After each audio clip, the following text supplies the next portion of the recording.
teen girl faces sexual exploitation charges after police caught her sending non-nude photos. Des Moines, IA. A teenager is facing a charge of sexual exploitation from the Marion County attorney for sending non-nude pictures to a high school classmate.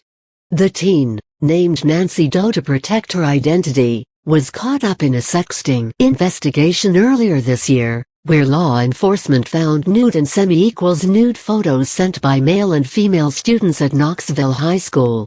One photo that put Miss Doe in the crosshairs of attorney Ed Bull showed her wearing a sports bra and shorts, and the other showed her topless in the same shorts with her hair covering her breasts.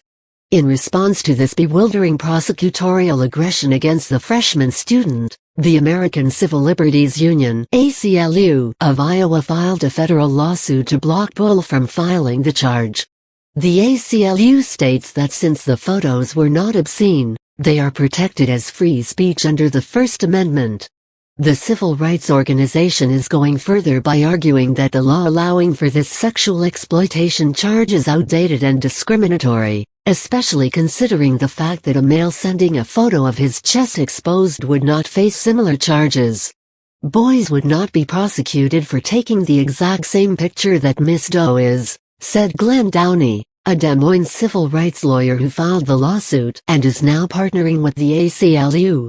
We think it's particularly important that prosecutors realize they can't single out girls for enhanced prosecution. Downey is attempting to build on the success of previous lawsuits which demonstrated that laws banning women from being topless in public are discriminatory. The amended complaint in the case of Miss Doe states that Bull's use of Iowa law is intended to perpetuate traditional gender roles and sex stereotypes about women's and girls' bodies. In defending his case, Bull dodged the fundamental question of whether this is an excessive use of state force, instead pointing to the diversion option he offered Miss Doe. To avoid being criminally charged, she would have to take a class about the dangers of sexting, make a written admission of guilt, and accept restrictions on her computer and cell phone use. This lawsuit is the result of efforts made by my office to respond to a situation where numerous juveniles had exchanged sexually explicit photographs, Bull said in a September statement. Rather than take every juvenile to court, I looked for a solution that would help them learn from their mistakes and hopefully prevent their behavior from being repeated, while allowing them to avoid having a criminal or juvenile conviction or even a charge on their record. Alan Ostergren, president of the Iowa County Attorneys Association, has also defended Bull. He sought to provide something that would be educational and rehabilitative, that these young people could learn a lesson about responsible behavior, Ostergren said after the lawsuit was filed. These statements reveal a longing to preserve outdated notions of tradition and proper behavior, and they completely ignore the frightening reality of their punitive actions.